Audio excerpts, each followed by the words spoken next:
Hello everyone, my name is Annabelle Castro and welcome back to another episode of the Women's Sports Matter podcast. Today we are going to be talking about opening weekend for the NWHL Isabel Cup. But first, before we jump into that, you know how it is here. We're going to hear about today's sponsor, Anchor, from yours truly, of course.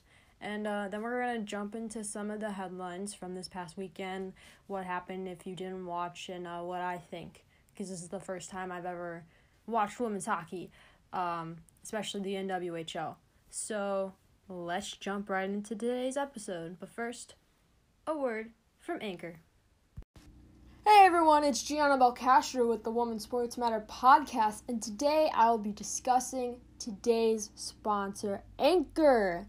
If you haven't heard about Anchor, it's the easiest way to make a podcast. Let me explain. It's free. There's creation tools that allow you to record and edit your podcast right from your phone or computer. Anchor will distribute your podcast for you, so it can be heard on Spotify, Apple Podcasts, and many more. You can make money from your podcast with no minimum listenership. It's everything you need to make a podcast in one place. Download the free Anchor app or go to anchor.fm to get started today. Now, I know my ad reads are just lovely and everyone enjoys listening to them because they're amazing. You're welcome. But, like I said, we're going to jump right into this. We have opening weekend of the NWHL, which was awesome to say the least. I watched all the games Saturday. I did not watch any of the games Sunday. I should have, though, because that was some of the biggest moments of opening weekend. So we have 2 undefeated teams left out of the 6. We have the Metropolitan Riveters and the Minnesota Whitecaps. Now, Minnesota came back against Toronto to win Sunday, which I really thought that Toronto was going to get their first win. But speaking of Toronto, the first goal in Toronto 6 history was scored by none other than Lindsay Eastwood. So Toronto's first goal in history is scored by Lindsay Eastwood. And then there were 3 other players that scored, I believe, for that game. Now, if you take a look at some stats here, and you can find these all on the NWHL website, I have no idea what the points section means. I really have no clue. But let's take a look at the leaders in goal scoring. Tied for number 1, we have Brianne Wilson-Bennett, who scored 2 goals yesterday for Toronto. Tied with Jillian Dempsey with the Boston Pride. And speaking of Jillian Dempsey, she is the first player in NWHL history to reach 100 goals. Congratulations to Miss Jillian Dempsey of the Boston Pride. That is really cool. There's also another person. Lila Kilduff of Metropolitan Rivers also has 2. And then it's a bunch of people that have 1 after that. For assists, there's a 2-way tie for first. We have Kaylee Fratkin of Boston and Nina Rogers of Minnesota. And then, let's see, anything else that should be pointed out. Nah, I think that's about it stat-wise. So let's take a look at the headlines, see what stuff I want to talk about. We have a few comeback wins over the weekend.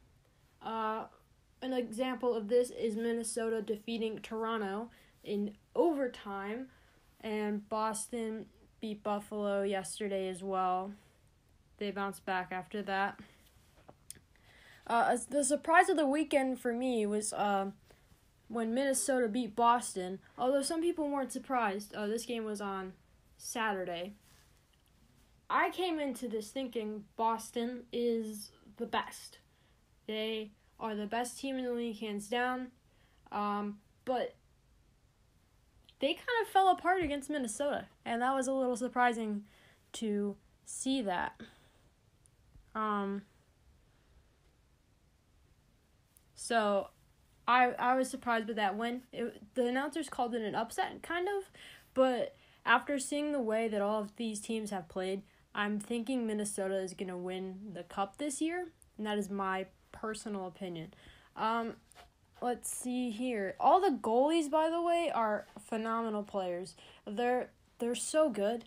I can't find the words to describe how good these goalies are.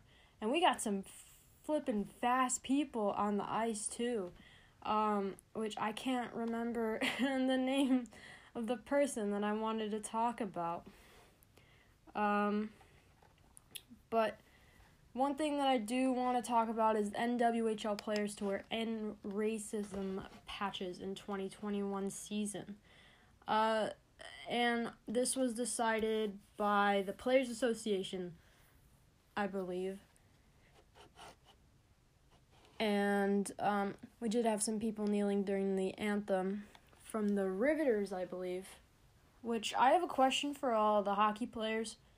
Is it hard to kneel on the ice? Because then you got to get back up. I don't know. I'm just thinking more of like, how do you go and do that? Because I'm not a good skater. So I don't know. I literally have no idea.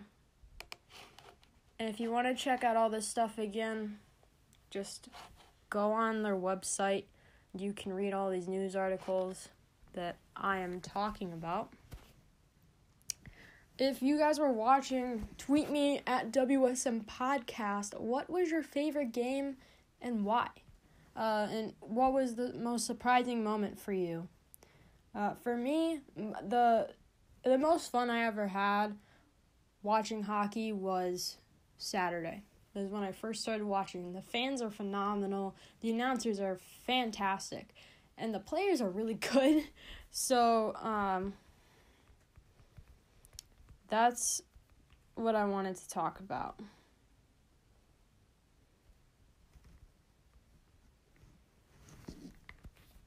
I want to also mention that NBC Sports Network is shutting down by the end of the year. And that is where the NWHL is going to be in February. Now, here's my thinking of this. The only reason they're going on NBC is because they're shutting down, and they might as well put women's hockey on there.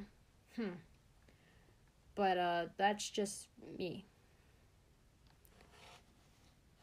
I don't know a lot about all this, so I'm just taking a guess.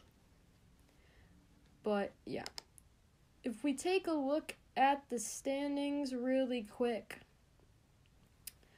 Buffalo and Toronto are the only teams that don't have a win in the books.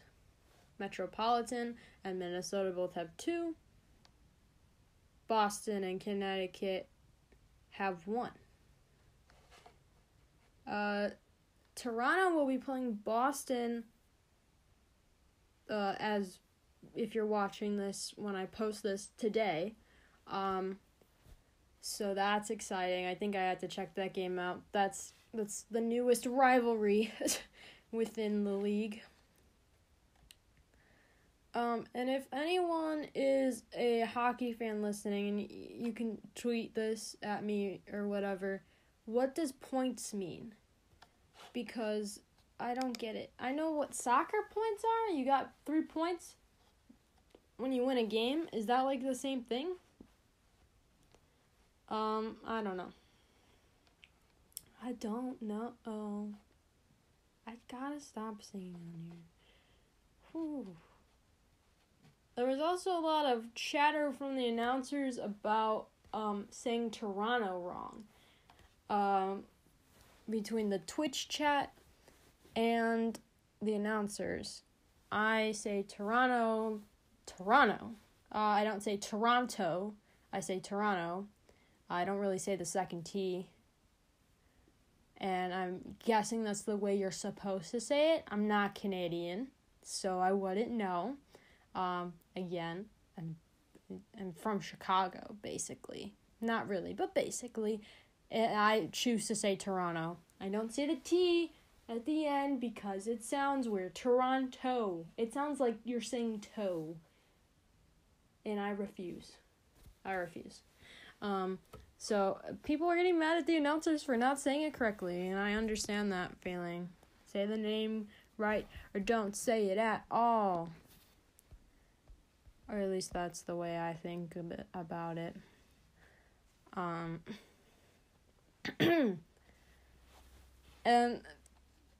even though I'm 2 games in, I kind of wish that I know who these players are. Because sometimes I see their profiles on Twitter when I'm scrolling, and it suggests you new accounts or whatever. Or if I go and follow a hockey team, it'll come up. I don't know who any of the players are. I do know about the Packers, the two of them, and then Dempsey and Eastwood, and that's really it. The Toronto not goalkeeper. Jesus freaking Christ, this is in soccer. The Toronto goalie, yeah.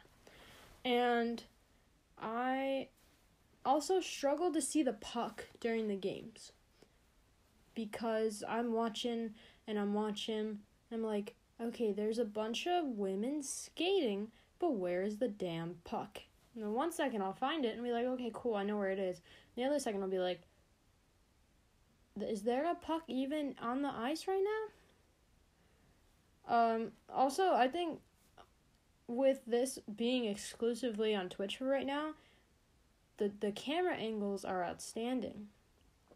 They're just doing such a phenomenal job with this. It blew my expectations, honestly.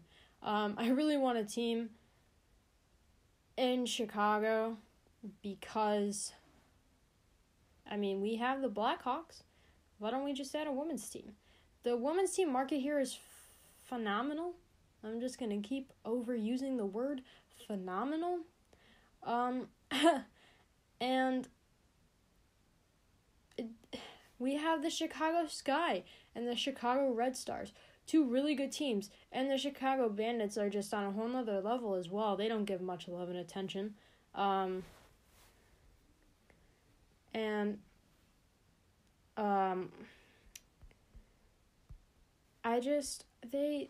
Women's sports deserve more, and that's why I make this podcast.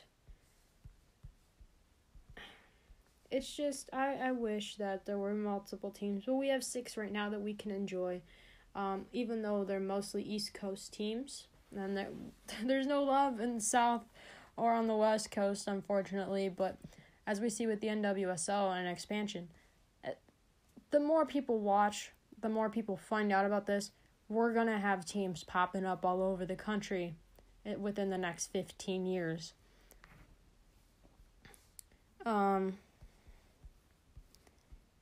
And that is important to realize.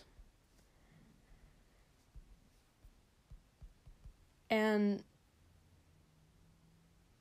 there's just, especially right now with women's sports, there's a lot of attention coming towards us, both negative and positive, and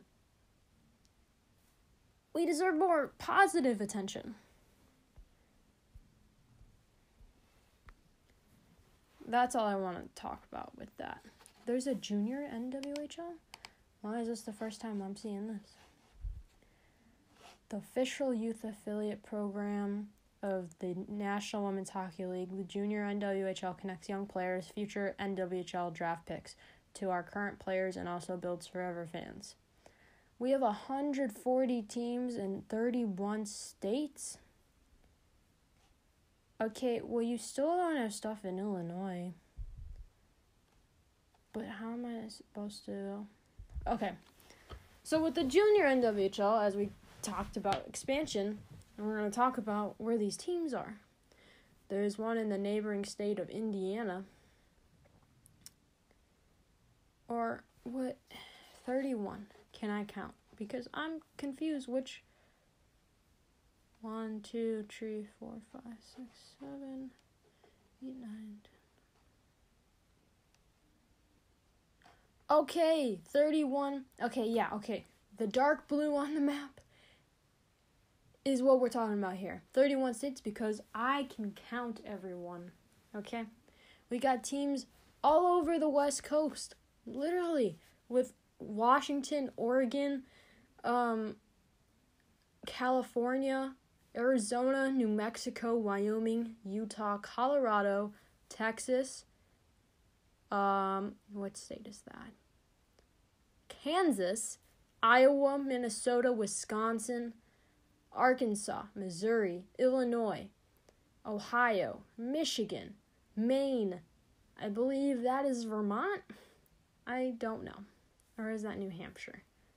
I never remember. Maryland, Connecticut, New York, New Jersey, Massachusetts, Maryland, Kentucky, Tennessee, South Carolina, North Carolina, Virginia, and Florida. And I don't feel like zooming in to see if I missed anything.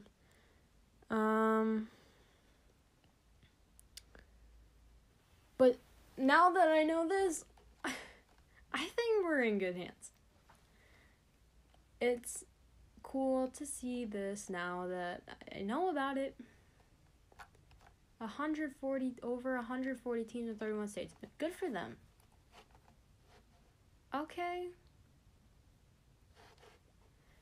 Alright. Now that we learned about that, let's talk about Twitch. So, like I said before, the NWHL is streaming exclusively on Twitch, which means you go there and you watch the games. And I'm just going to go to Twitch's website really quick. I wasn't a big user of Twitch, and then some of my favorite YouTubers, I guess, started doing that. Oh.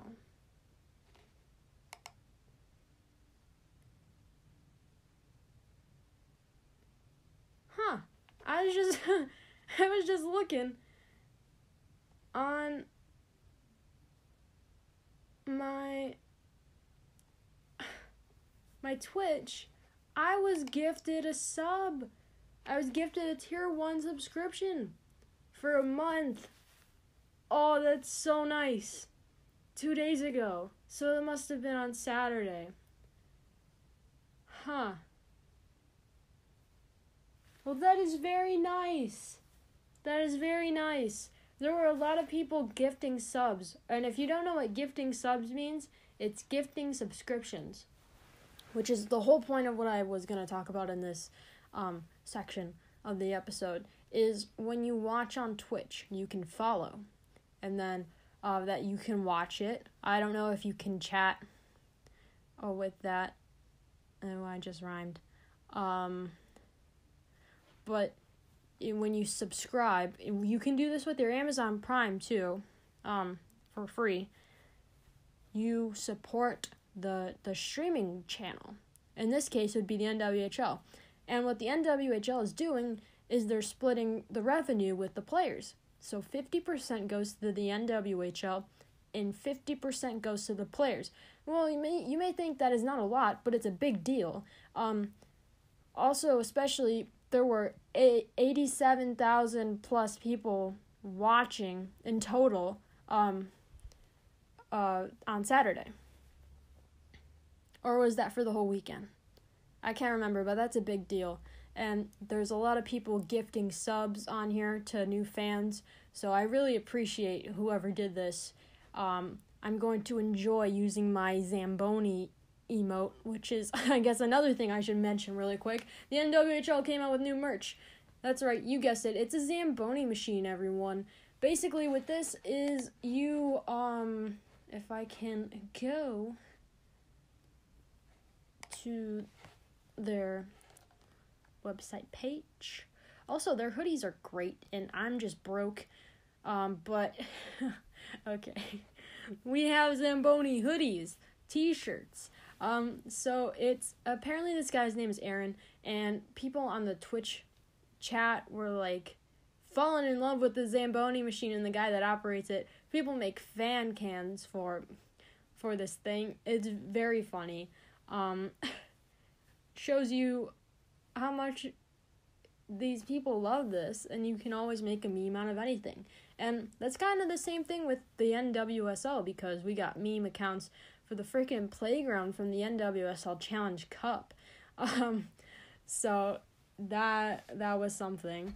I'm looking at this. Of course, their stuff is like really expensive, but it goes towards the players and everything like that. So gotta support them. I'm just too broke right now to afford it.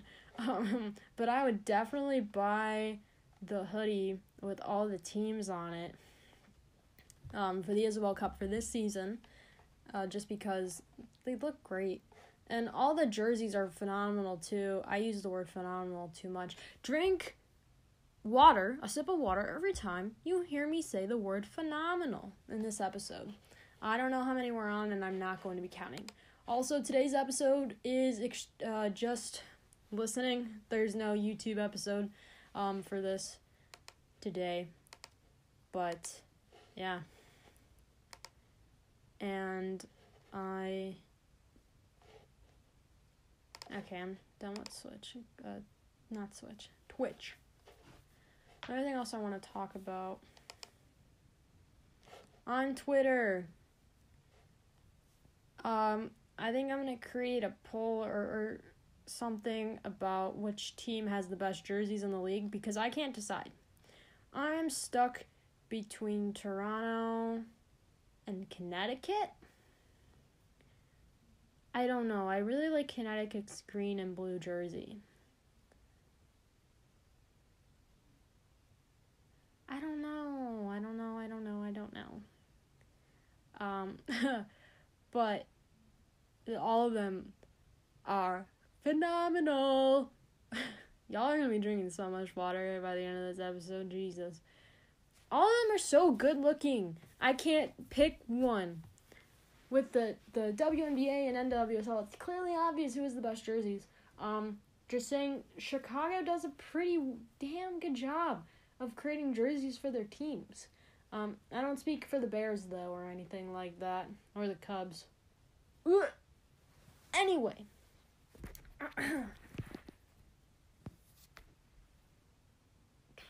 But, yeah. This has been one of the shortest episodes, I think. Because I talked about what I wanted to talk about so quickly. Only 20-something minutes. 22. Damn. Okay. You know what? We're going to end today's episode here. I feel like I got everything out that I wanted to say. So, thank you so much for listening to another episode of the Women's Sports Matter podcast. I want to thank you all for sticking with me. In a few months, we're going to be having, it's been a year almost, in April or May. I can't remember. So thank you for listening. Go and support the NWHL. We got games happening today or Tuesday. So go and check them out. And if you just want to learn more about the NWHL, just go to www.nwhl.zone. And then take a look at their website. That's going to do it for me today. I'm going to go do some homework now because my spring semester has started and I hate it already. But enough about me. It's time to end the episode. So you know how it is. Wear a mask, wash your hands, and social distance when you can, because we are still in a pandemic. Although I'm very hopeful for the 100 million vaccinations in 100 days, promise from our president, or at least my president, We have some folks listening outside of the United States. So, yeah. But until we can do that, just wear your damn mask, okay? It ain't that hard. Cool. Glad we got over that. Stick around for some upcoming episodes and whatnot about basketball on Thursday. Hey, yeah, jumping back into that. Very excited. And I have some projects I want to work on that I will be coming out soon with. Yeah.